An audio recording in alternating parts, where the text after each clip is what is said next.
Hello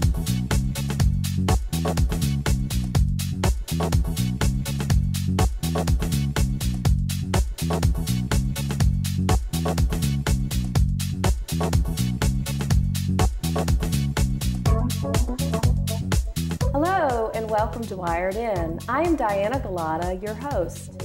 Today we are very fortunate to be joined by Mrs. Pam Croom, who's president of Hampton Council PTA. Welcome. Thank you for having me. So I'm very excited to have you here today because the school division enjoys a very beneficial, mutually beneficial relationship with the PTA. But before we get into that, let's talk a little bit about how you personally got involved in PTA. It actually began when I was in elementary school. My mom was an active member of PTA back when PTA was all about bake sales. Okay. Wow.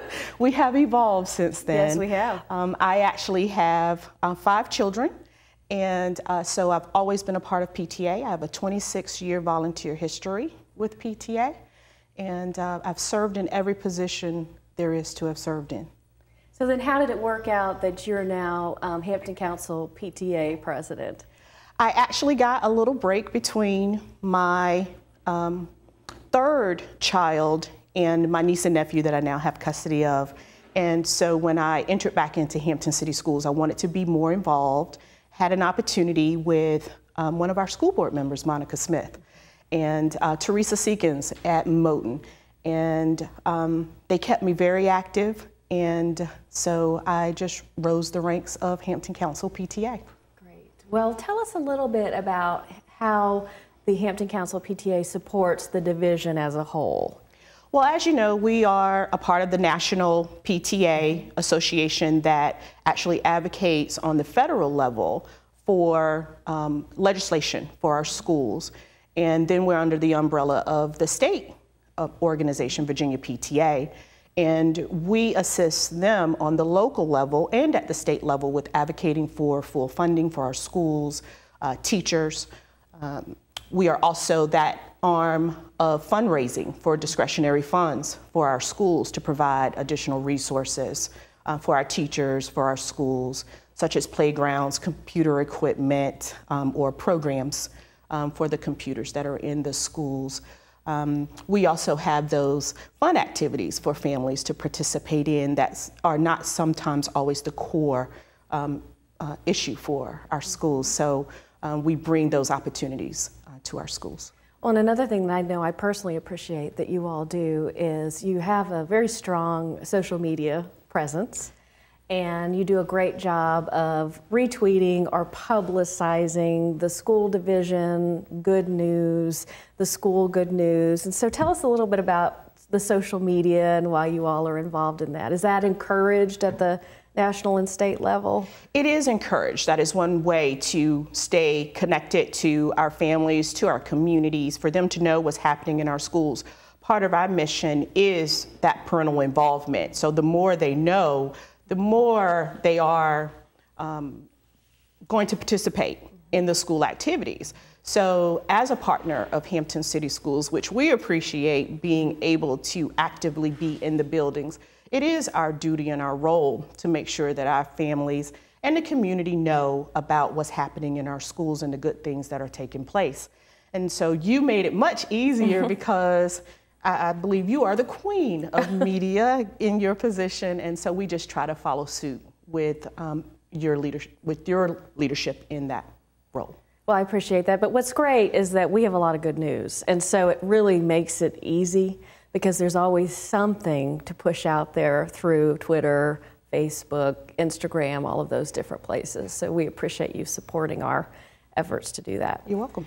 So if a PTA, because I know you also, Hampton Council PTA is also very instrumental in supporting individual units, especially when they're just starting out, or say they've had an active PTA and then the kids of those active PTA members have moved on to the next school, and so the PTA is kind of they're saying, okay, what can we do to remain a strong unit? So how do you provide that support to our individual school PTA units? We actually give individual training to those PTAs and to the principals or staff, because a lot of times we are alerted by the principal or staff member that PTA may not be available in their schools.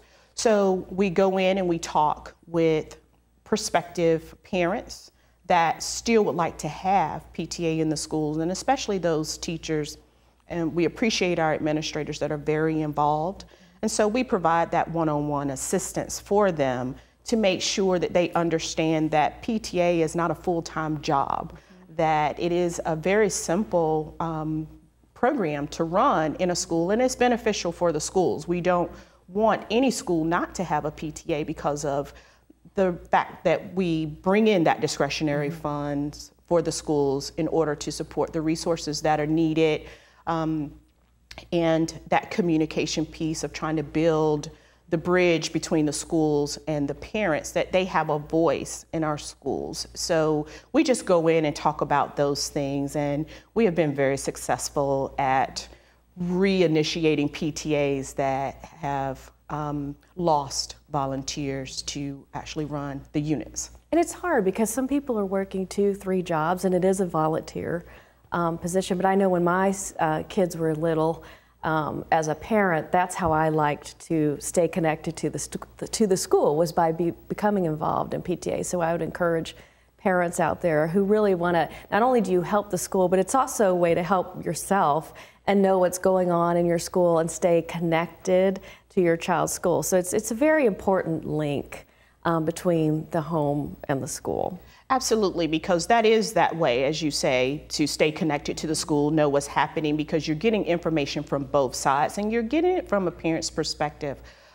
Many parents are more comfortable talking to another parent about what's happening in the school, so they have that opportunity with the PTA to be more involved. And it's at their leisure and at their pace. We don't say that you have to put in 50 hours a week or even 10 hours a week. It really is what you're able to provide to the school. And it's almost like a support group in Yes. some cases, just because you may not know who to reach out to in terms of a certain concern or issue. And so it's good, like you said, to be able to talk to other parents about different parenting issues, because being a parent is very difficult. And so trying to figure out some tips or some best practices with working with your child is very important. Yes, and we really appreciate having that opportunity. We try to stay abreast of the resources in the schools. If we don't know an answer, we will find out the answer, and we go to the appropriate authorities to find that information, because we don't want to be out there giving misinformation to the parents. Right. So tell me about, do you have any upcoming events that you want to share information about? Or are you all still planning the year out? Or? Absolutely, we have some good. great programming coming up this year. We of course have our Reflections Arts program. That is a national program that begins at the local school level, where students actually compete in 6 categories in the arts and literature, music, photography. So there's something for everyone in that program. We also have the Family Literacy Project, which is in conjunction with our Title I program this year, with their literacy event that is usually in May at the Virginia Air and Space Center. So that this year will be at Andrews. And we also have a Father's Chili Cook-Off coming this year. So we want to have our fathers involved. And so we thought that that was a way to get them involved. Cooking always brings us together. So we're very excited about that new program.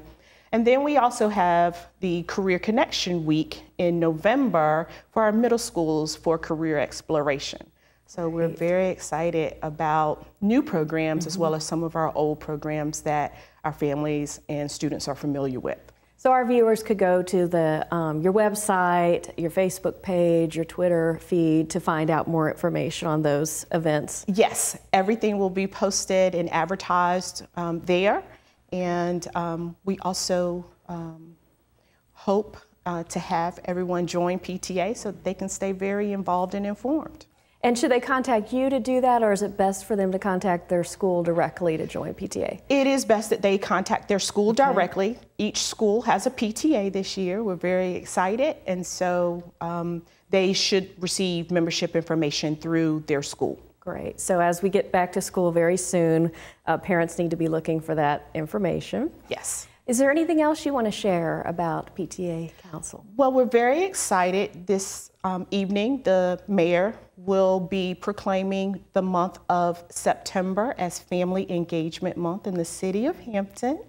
And so we want to have everyone involved in our schools. Even if they don't become a PTA member, we would like for our community and our parents to be very involved in school. And this is one of those ways that our city council found that it was important to let the community know that they also support community involvement in our schools. So we're very excited. So we hope to have everyone come out to our schools to volunteer, not just in September, but all year long. Mm-hmm. Absolutely. Well, I appreciate you coming on today. You've been very informative in terms of what our PTA does, and I wish you and the PTA Council and all of our PTA units the best of success this school year. Thank you for having me. And thank you for watching Wired In. Have a great week.